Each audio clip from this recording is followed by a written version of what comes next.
Hello, everyone, and welcome back to the Wellness Pharmacist podcast. I'm Dr. Kat, your host, and today we're diving into a topic that's near and dear to my heart that affects millions of people worldwide: autoimmune diseases.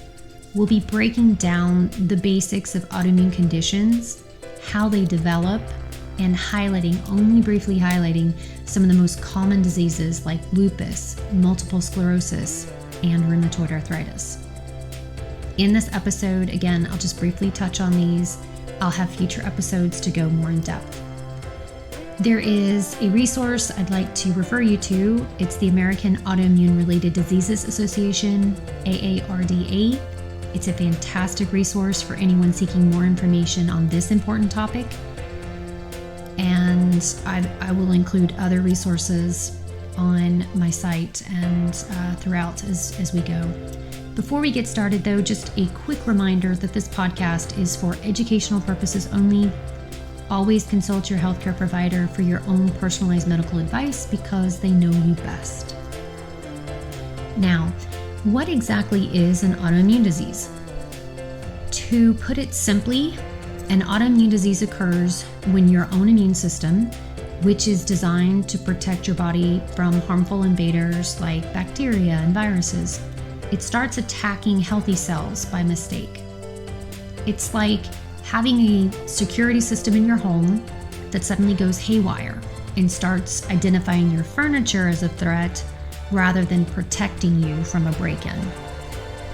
Let's start by breaking down just a brief overview, how your immune system normally works. Under ideal circumstances, your immune system distinguishes between what is you and what is not you. This helps it fight off harmful pathogens. However, in autoimmune diseases, that system gets confused. For reasons that aren't fully understood yet, we are gaining ground on this, however, we still don't fully understand it. Your body mistakenly sees its own tissues or organs as foreign invaders. As a result, the immune system attacks these tissues, causing inflammation and subsequently damage. This can happen in virtually any part of the body, leading to a wide variety of symptoms and complications, and this, of course, makes it difficult to diagnose. Now, let's discuss how autoimmune diseases develop. We still don't know, again, exactly why the immune system starts attacking itself in people with autoimmune diseases. But research has shown it's likely a combination of genetic and environmental factors. Some people are genetically predisposed to developing an autoimmune condition. Again, our genes, we get half from our father and half from our mother. So somewhere in this soup of genes, we have a predisposition for an autoimmune condition. But it's not just that, it often takes a trigger. And what's a trigger? Things like an infection. Stress is huge on this. Stress can really trigger autoimmune diseases, or even exposure to certain environmental toxins. This can set off the immune system's malfunction. So, for example, many people with autoimmune diseases have a family history of such conditions. This is genetic again. That soup of genes that we get from both parents. However, simply inheriting these certain genes does not guarantee you'll develop an autoimmune disease. We need a trigger. Lifestyle factors, environmental exposures, and even hormonal changes like in pregnancy can influence whether these diseases manifest. So again, what are these lifestyle factors, etc., that promote immune disruption? Exposure to sunlight. Yep, the sun can do that. Especially in lupus, it can cause significant issues. Mercury. I remember growing up and having our thermometers check for temperature, and we saw that silver, liquid substance in the thermometer. That was mercury. It's liquid at room temperature, and it would tell us if we had a temperature or not. We don't do that now, but we did. But mercury can trigger an autoimmune condition. Chemicals like solvents are those used in agriculture, so then we ingest it in our water supply or in the vegetables that we eat because it's in the soil. Or if you're a meat eater, then the cattle eat the plants and it gets in them and then we eat them. So we also have cigarette smoke that can trigger it, or certain bacterial and viral infections. And I know mononucleosis is one of them, and that's a big trigger, but also including COVID-19. We've noticed that that's a trigger. These all may increase your risk of autoimmune disease. Also, certain ethnicities are an increased risk as well. So for example, white women and men from Europe and the United States may be more likely to develop autoimmune muscle disease, while lupus tends to occur more in people who are African American, Hispanic, or Latino, even like Asians. One study found, though, inflammatory bowel disease, systemic lupus erythematosus, like lupus, SLE, multiple sclerosis, MS, and rheumatoid arthritis, RA, were the most prevalent in all races and ethnicities, but in lupus, African American women, Hispanic women, Asian women, and Asian men under 60 were more likely to develop it. So, in fact, they state lupus is more common in Hispanic, Asian, and Native American and Alaskan Native women, and that African American women are 3 times as likely to live with lupus than their white counterparts. Additionally, Black women younger than 60 developed multiple sclerosis, MS, more frequently than anyone else. African American women and Hispanic women over 60 developed rheumatoid arthritis more frequently. And finally, Hispanics and Black individuals have an increased risk of developing inflammatory bowel disease more so than anyone else. These statistics are staggering. Interestingly, as you've heard me state, autoimmune diseases disproportionately affect women. According to the American Autoimmune Related Diseases Association, nearly 80% of people with autoimmune conditions are female. This might be due to hormonal differences or variations in the way women's immune systems function compared to men's. There is ongoing research to understand this gender disparity. However, I've stated before, pregnancy is often pinpointed as a time of great hormonal stress, and thus many women develop these diseases afterward. Let's be clear, there are over 100 plus autoimmune diseases. Let me repeat that. There are currently over 100 plus identified autoimmune diseases, with over 50 million US citizens living with autoimmune disease. Additionally, there are at least 8 million more walking around with autoantibodies for these diseases, waiting to be triggered. What's worse, 25% of these US citizens have more than one diagnosed autoimmune disease, and I am one of them. I've been diagnosed with Graves' disease, which is a thyroid disorder, and systemic lupus with a possible rheumatoid arthritis overlap, and I've been living with this for decades. And for people living with these conditions like myself, it is an absolute struggle to even get out of bed each day. Worse yet, right?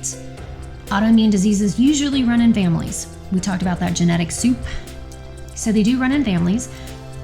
It's curious though, so while a grandparent may have rheumatoid arthritis, the parent may then have Sjogren's disease, which is an eye condition, and then a child may develop systemic lupus.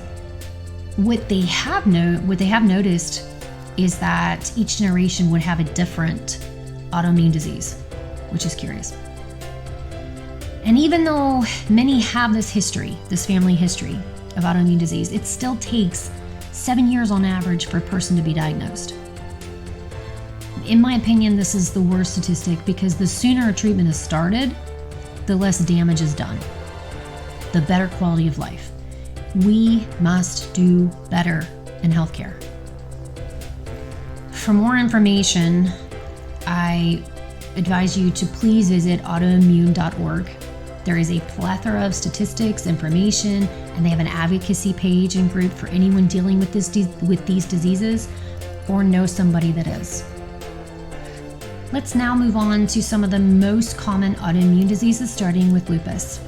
Lupus is a chronic disease that can affect many parts of the body, including the skin, joints, kidneys, brain, and other organs. The immune system attacks healthy tissue, leading to the inflammation and, of course, pain. One of the hallmark symptoms of lupus is a butterfly-shaped rash, and it's across the cheeks and the bridge of the nose, but not the labial folds of the nose. Symptoms vary widely from person to person. It can be a flat rash, it can be a raised rash, it can be painful. It's also a lot of the time misdiagnosed as rosacea. Okay? Because of this wide variation, lupus is often referred to as what we call the great imitator. It can mimic other conditions, like I said, rosacea. So somebody may think they have rosacea and actually they have lupus, and then they're misdiagnosed for years. What are the common first symptoms? Well, they include fatigue, fever, joint pain, stiffness and swelling of the joints, butterfly-shaped rash on the face that covers the cheeks and bridge of the nose, or rashes elsewhere on the body too, especially when exposed to sun. Skin lesions that appear or worsen with sun exposure, like I've mentioned. Fingers and toes that can turn white or blue when exposed to cold or during stressful periods. Shortness of breath, chest pain, dry eyes, headaches, confusion, and memory loss. That in of itself is hard to hear. That's hard for anybody to hear when they're diagnosed. For anyone seeking further information, please visit mayoclinic.org. And there's also the Lupus Foundation of America. They're excellent sources of support and information as well. Moving on to multiple sclerosis, MS. It's another well-known autoimmune disease. In MS, the immune system attacks this protective myelin sheath that covers nerve fibers from our brain that go all the way in through our central nervous system. This leads to communication problems between the brain and the rest of the body, which can result in symptoms like numbness, difficulty walking, or even vision loss. So when the sheath is there to make sure that the signal is lightning fast. When your sheath gets destroyed, you start getting longer periods in between. It takes a much longer time for that signal from your brain to get down to your fingertip that you've touched something hot, for instance. If it takes too long, you start getting jerky movements. That's why you have the walking difficulties. Myelin is extremely important for you to function properly. Common initial symptoms of MS include loss of vision in one eye, loss of strength in an arm or leg, or like a sense of numbness in the legs. Other common symptoms associated with MS include spasms, fatigue, depression, incontinence issues, sexual dysfunction, and walking difficulties. MS is a progressive condition, meaning it can worsen over time, and it does, but many people with MS do experience periods of remission, where symptoms temporarily subside. The key here is that they can subside, but generally you don't go back to your baseline level of health. So if you have problems with walking, for instance, when you have a remission, you don't get all of your abilities back. So that's why they call it a progression. A great resource on MS symptoms is, again, the Mayo Clinic. And of course, for support, there's the Multiple Sclerosis Association of America. Then we have rheumatoid arthritis, or RA, which is an autoimmune condition that primarily affects the joints. The immune system attacks the lining of these joints, causing painful swelling that can eventually lead to joint damage. Unlike osteoarthritis, which is due to wear and tear of the joints, old age, rheumatoid arthritis is caused by inflammation and can occur at any age. People with RA may experience joint pain, stiffness, and swelling, particularly in the morning or after periods of inactivity. So a good rule of thumb is osteoarthritis, if you get up and you move around and within 30 minutes you start feeling better, your joints do, it's more than likely osteoarthritis. If you get up and you walk around and it takes longer than 30 minutes or an hour for you to kind of, feel halfway decent, then that's when they think rheumatoid arthritis. Common first symptoms include pain, swelling, stiffness and tenderness in more than one joint, stiffness, especially in the morning or after sitting for long periods, pain and stiffness in these same joints on both sides of your body. That's key. Sometimes it'll start on the right, and then maybe months or a year down the road, the left will also appear. But that you have that symmetry in the joints. But a lot of time people read that and think, oh, it appears just at the same time. I have it in my right, then I have it in my left. That's not true. You can get it in your right, and then a time later you will get it in your left if it progresses to that point.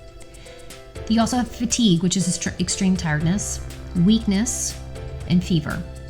For more information, please visit clevelandclinic.org, and for support, the American College of Rheumatology is a great resource for anyone dealing with RA. There are also a number of different online support groups available, which I'll go into further in a future episode. Now that we talked about some of the most common autoimmune diseases, I want to highlight a few important points on diagnosis and treatment. One of the biggest challenges in treating autoimmune diseases is that many of the symptoms are non-specific. Fatigue, right? Joint pain, muscle aches. I mean, these could be attributed to many different causes. That's why it can take sometimes years, like I said, about 7 years, for someone to receive an accurate diagnosis. Doctors may use a combination of blood tests, imaging studies, like X-ray, CT scans, and a thorough medical history to determine if an autoimmune disease is present. Blood tests can check for markers of inflammation and autoantibodies, which are proteins that the immune system produces when it mistakenly attacks the healthy tissues. We're talking about anti-nuclear antibody tests, ANA for short, autoantibody tests, complete blood cell count, CBC, with white blood cell differential. We call that CBC with differential. A comprehensive metabolic panel. C-reactive protein, CRP, that looks for inflammation. Erythrocyte sedimentation rate, ESR, is what you would see on a lab order. That's also for inflammation. Urinalysis, rheumatoid factor. It can go on and on. These can appear and not appear. So if you're feeling sick and you go in and one time you take these tests and nothing's there, it doesn't mean that you don't have it. It just means it wasn't caught at that particular time. Again, why it takes so long to diagnose. When it comes to treatment, autoimmune diseases can't be cured, but they can be managed effectively. Treatment usually involves medications that will suppress the immune system, that reduce inflammation. For example, we have corticosteroids and immunosuppressants. They're commonly prescribed.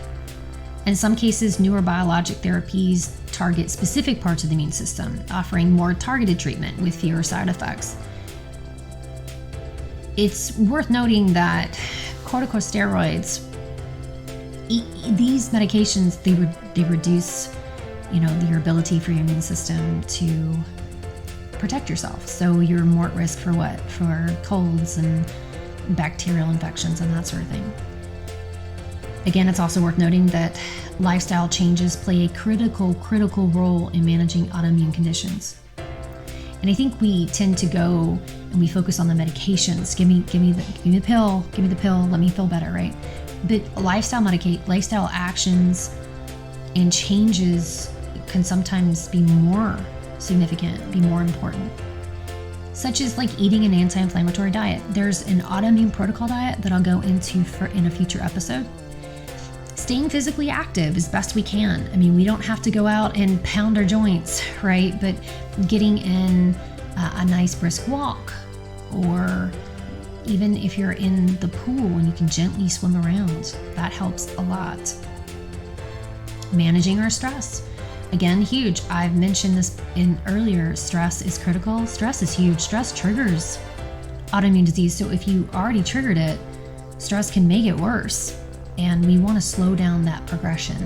And stress is critical. So meditation, people get annoyed with that. But going out into nature is a form of meditation. Nature walks, just getting out and walking in your neighborhood if you enjoy that. or being around friends if they bring you up and lift you up and you can laugh or watch a funny film. That's stress relief. And of course, getting enough sleep. I think a lot of at least US citizens are terrible at this. We stay up really late, our jobs, of course that adds to stress, and then we have insomnia and we don't sleep well. Getting enough sleep, 7 to 8 hours of really good sleep a night, is critical to managing your symptoms and slowing progression even. Before we wrap up, I want to touch briefly on some exciting areas of research in autoimmune disease.